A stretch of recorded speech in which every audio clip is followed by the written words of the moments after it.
Welcome to our channel. Today we how to download resumes from LinkedIn directly into PDF. Easy tutorial step by step clearly.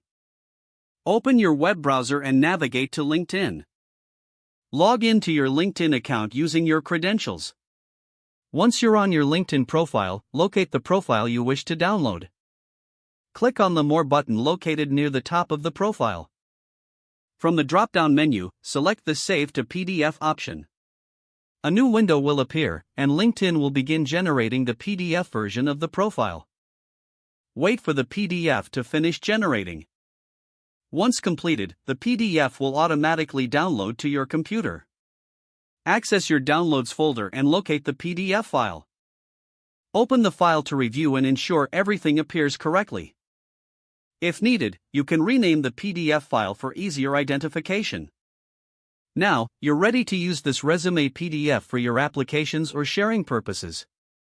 If the page does not load, refresh the browser or try again in a private or incognito window.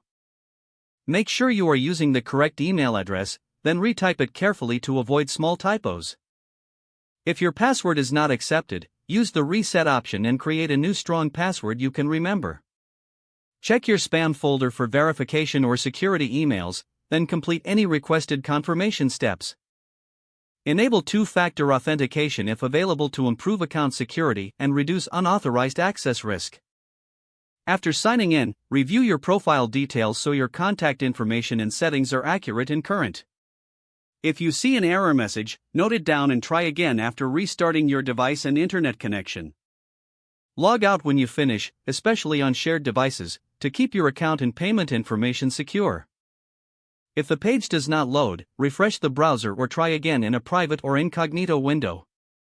Make sure you are using the correct email address, then retype it carefully to avoid small typos.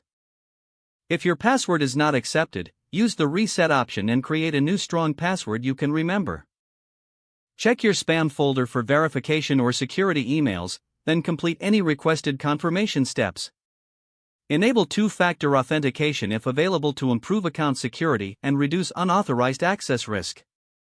After signing in, review your profile details so your contact information and settings are accurate and current. If you see an error message, note it down and try again after restarting your device and internet connection. Log out when you finish, especially on shared devices, to keep your account and payment information secure. Don't forget to like this video and subscribe to our channel for more step-by-step tech guides.